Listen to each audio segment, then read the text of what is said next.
Jadi kuncinya the law of attraction itu hindari pikiran-pikiran negatif, hindari pernyataan-pernyataan yang negatif. Karena itu akan menjadi kunci hadirnya energi-energi yang negatif di sekeliling kita.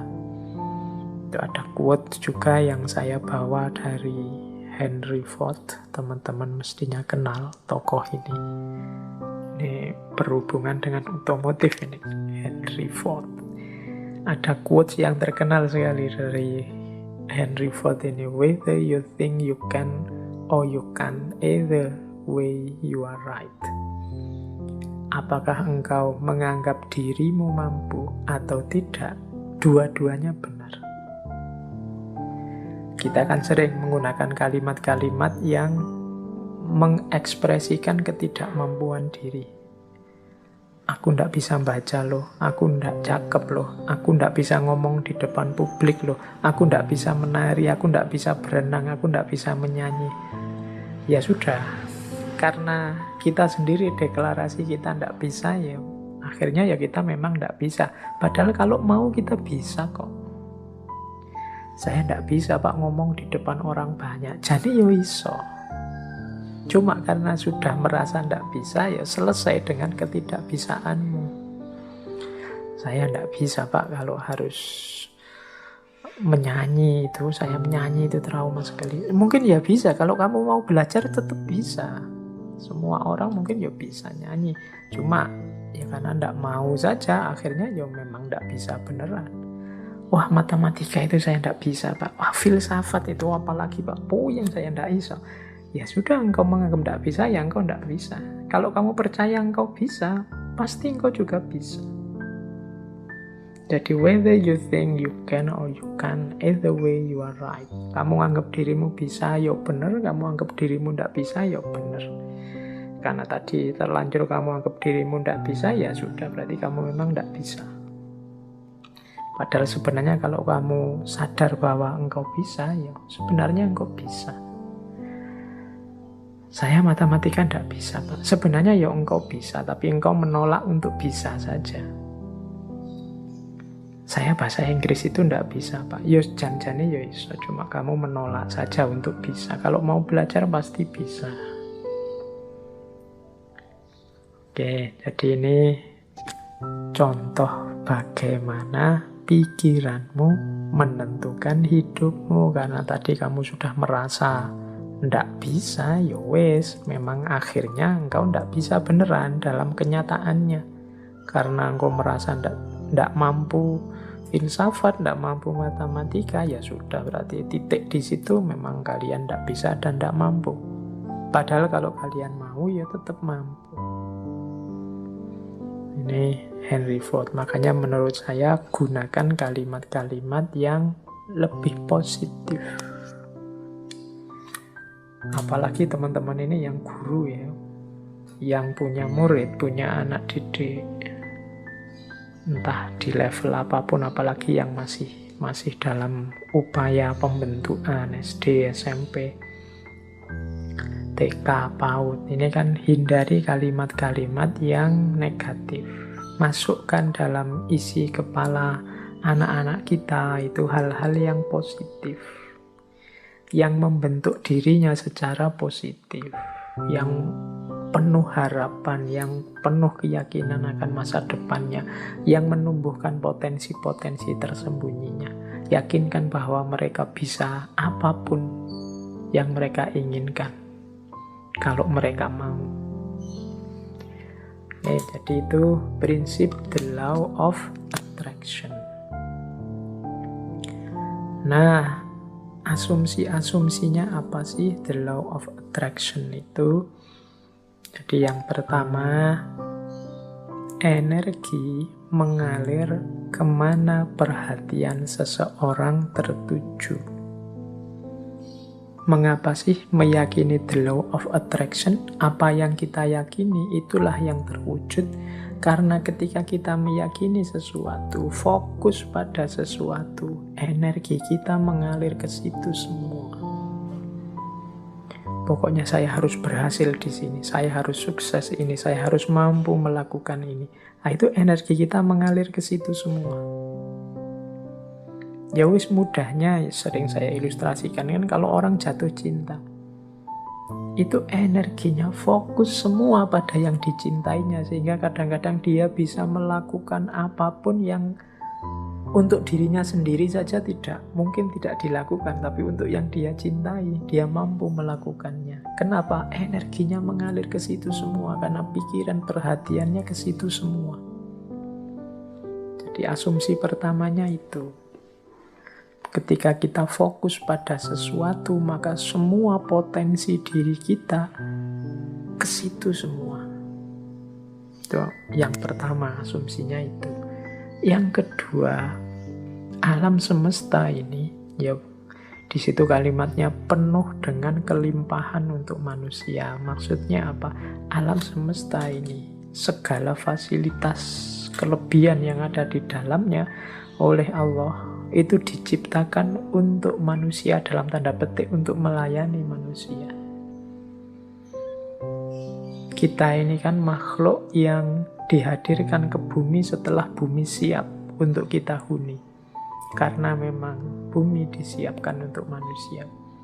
Maka apapun sebenarnya yang kita inginkan, yang kita harapkan dalam hidup ini pasti difasilitasi oleh alam semesta sekeliling kita. Tinggal kita mau atau tidak. Itu asumsi kedua. Berarti kuncinya ada pada keinginan dirinya manusia. Asumsi yang kedua, mengapa kok pikiran kita nanti yang menjadi kunci.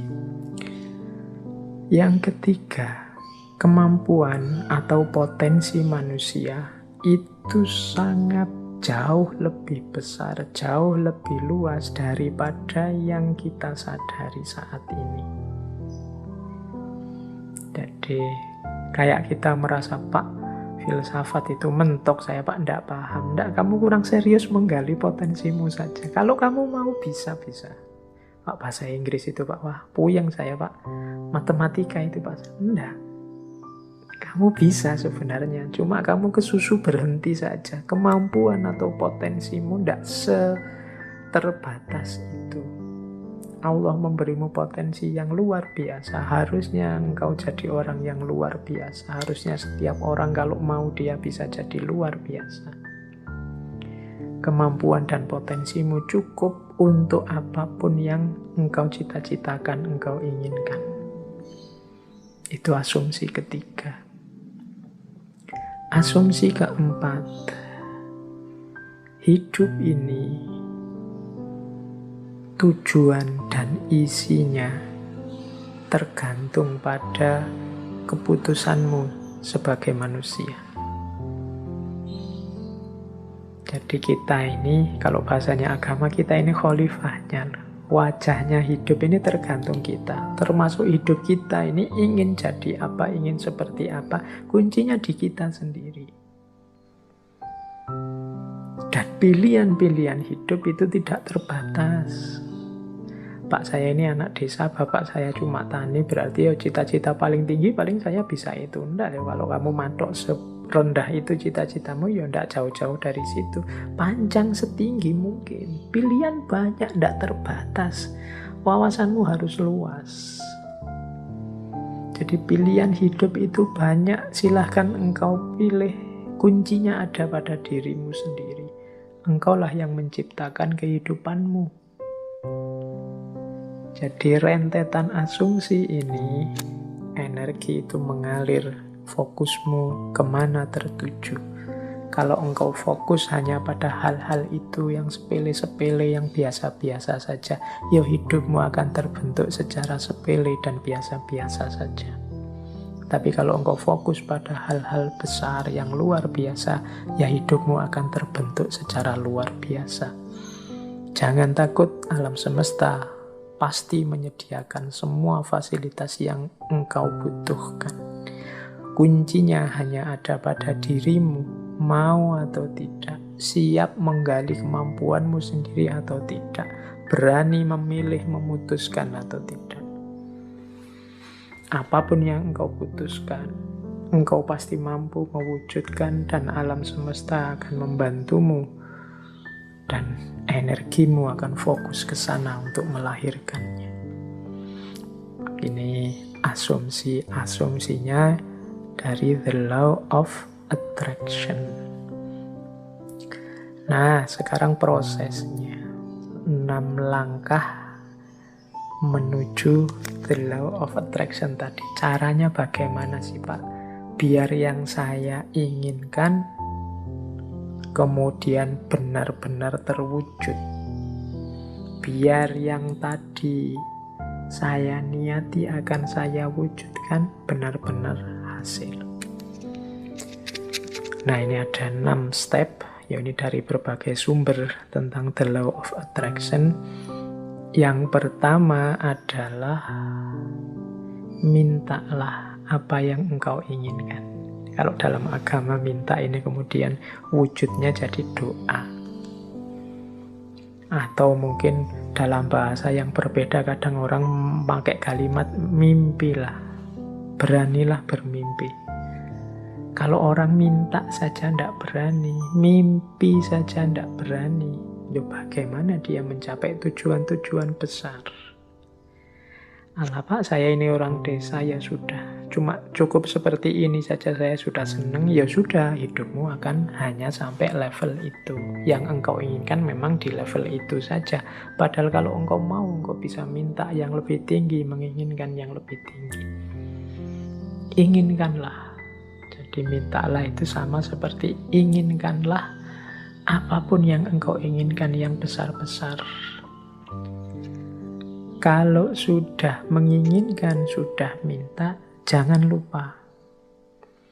Percayalah bahwa yang engkau inginkan itu akan terjadi. Nah, ini yang kadang-kadang kalau dibaca sepele, tapi dijalankan berat. Keyakinan. Saya sering menyatakan kita itu kalau berdoa kadang setengah-setengah. Setengah-setengah dalam arti kita sendiri tidak yakin doa ini akan dikabulkan. Jadi wong kita sendiri tidak yakin bahwa keinginan kita akan terkabul. Ya wes, tidak akan wujud wong kita sendiri tidak yakin. Kalau kita yakinnya 50%, ya wujudnya mungkin ya hanya 50% nanti buahnya. Jadi ini bagian dari the law of attraction adalah keyakinan kita, kemantapan hati kita. Saya Pak nanti pasti bisa dapat jodoh yang cantik, yang kaya, yang macam-macam. Tapi terus kamu sendiri yang mementahkan. Tapi apa ya mampu ya Pak, wong saya itu hanya orang desa, wajahku ya pas-pasan gini, ya mesti raiso Pak. Ya sudah, kamu sendiri pesimis gitu ya tidak akan wujud. Engkau sendiri yang mementahkan doamu, engkau sendiri yang mementahkan keinginan-keinginanmu. Ya alam semesta sekelilingmu, kemampuan potensi besar dalam dirimu yang tidak akan keluar, kamu sendiri tidak yakin. Kalau engkau yakinnya 50%, ya keluarnya 50%. Jadi yang kedua, percayalah, yakinlah bahwa apa yang engkau minta pasti akan terwujud. Nah, yang ketiga ini siapkan dirimu untuk menerima kesuksesan sebagaimana yang engkau minta. Ya kan? Yo, kalau engkau minta, Pak, saya punya tujuan lulus kuliah yang paling cepat. Saya ingin lulusnya saya paling awal dengan nilai paling tinggi. Lalu kamu harus menciptakan dirimu sejak sekarang sebagai orang yang siap sebagai mahasiswa yang lulus tercepat terbaik. Kalau engkau bercita-cita punya, kayak tadi ya, meskipun artifisial, punya istri cantik, punya istri kaya, punya istri luar biasa, ya bersiaplah, ciptakan dirimu sebagai orang yang pantas punya istri cantik, kaya, dan lain sebagainya. Jadi di antara tandanya bahwa engkau yakin akan terkabul itu engkau siap-siap untuk menerimanya. Lah kalau engkau tidak siap menerimanya, ya dia tidak akan hadir. Siapkan lahir batinmu untuk menerima anugerah terkabulnya doamu. Tapi kalau engkau tidak siap lahir batin, itu ibaratnya wadah. Kalau engkau minta diberi air, misalnya, ya siapkan mangkok yang bisa menampung air. Kalau engkau minta diberi beras, ya siapkan kantong yang bisa menampung beras, kan itu. Lah kalau engkau tidak siapkan kantongnya, tidak siapkan mangkoknya, air dan beras itu mau ditaruh di mana, ya dia akan lewat begitu saja dalam hidup. Jadi yang ketiga, siapkan dirimu untuk menerima. Mungkin engkau pernah berdoa, sebenarnya doamu itu kabul, tapi engkau tidak siap menerima. Sehingga anugerah itu lewat begitu saja. Teman-teman mungkin pernah dengar cerita atau membaca cerita ya, satu ketika ada banjir, kemudian ada orang yang naik ke atas genteng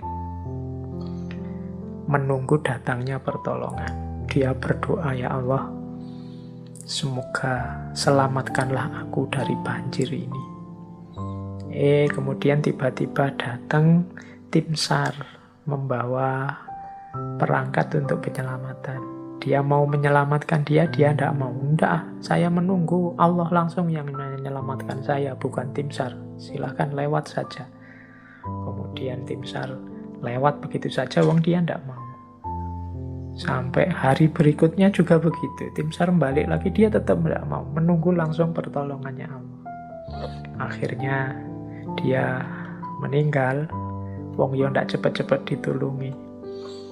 Nah, begitu sampai di akhirat, dia protes sama Allah. Ya Allah, saya berdoa loh untuk meminta pertolongan-Mu, wong aku ini orang soleh. Kok engkau tidak datang-datang menolongku? Terus Allah jawab, lah aku kirimkan tim SAR pertama, tim SAR kedua, tim SAR ketiga. Itulah mbok anggap pertolongan dari siapa? Ya ternyata dia tidak siap untuk menerima pengabulan doanya. Baik, yaitu ilustrasi kasarnya. Yang ketiga, bersiaplah tadi ya menerima terkabulnya doa. Jadi yakin, percaya, dan siap. Yang keempat, kalau bahasanya the law of attraction, visualisasikan.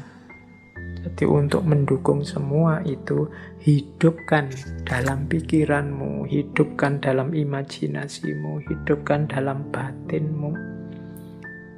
Ketika doa itu dikabulkan terus menerus. Jadi bayangkan keberhasilan itu dalam pikiranmu. Jadi ini untuk membantu fokus tadi. Kalau dalam agama seandainya berdoa ya untuk membantu biar doanya lebih mantap sepenuh hati. Itu hadirkan keberhasilan yang engkau inginkan dalam pikiranmu, dalam imajinasimu. Terus yang kelima, jadi visualisasikan. Yang kelima, bersyukurlah terhadap apa yang engkau miliki saat ini. Nah, yang kelima ini sehubungan dengan situasimu saat ini, syukurilah. Kalau bahasanya agama, kalau engkau bersyukur ya nanti akan ditambah. La in syakartum la azidannakum. Jadi kalau engkau bersyukur, aku tambah. Orang yang menerima situasi hari ini adalah orang yang siap untuk menerima anugerah selanjutnya. Tapi orang yang tidak terima situasi hari ini, ya dia tidak akan bisa menerima anugerah selanjutnya. Wong dia masih belum puas dengan situasi hari ini. Berarti dia kan masih sibuk dengan yang saat ini. Hidup itu kan, kalau bahasa Al-Quran, fa'idha farohta fansob, kalau sudah tuntas ini ganti yang selanjutnya. Kalau kita sudah puas dengan yang sekarang, berarti kita siap menjemput yang selanjutnya. Kalau kita menerima anugerah-anugerah hari ini, berarti kita siap untuk ditambah lagi anugerah selanjutnya. Kalau kita masih belum puas dengan yang sekarang, ya tidak akan ditambah, wong kita belum puas. Yang sekarang berarti belum beres. Masih kita keluhkan, masih kita komplain, masih kita protes.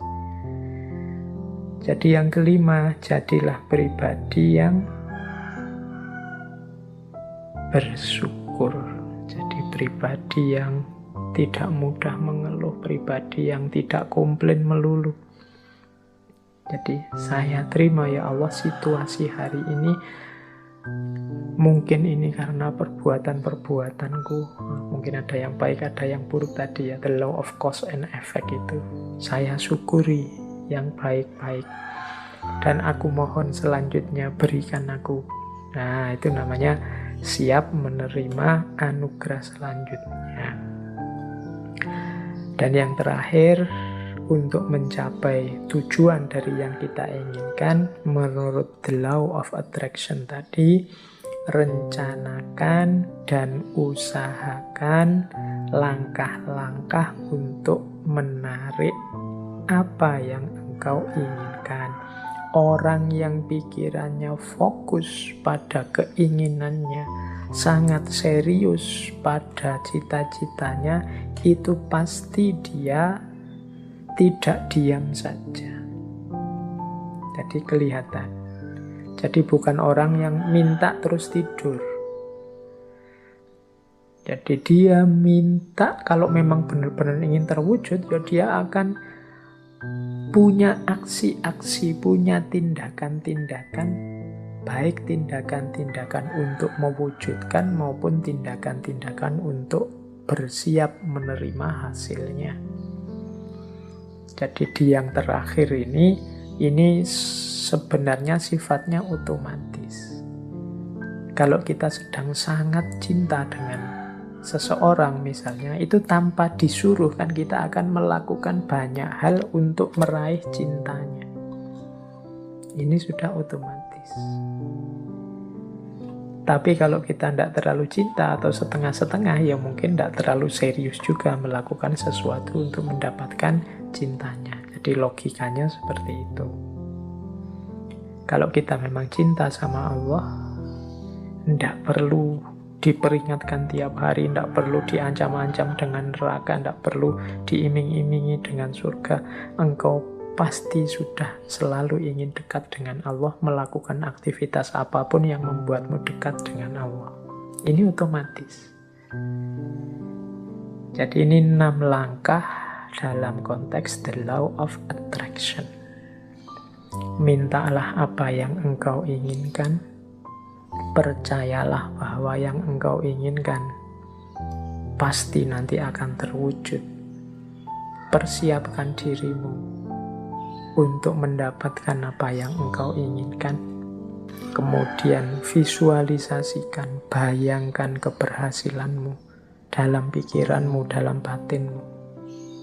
Syukurilah kondisimu saat ini.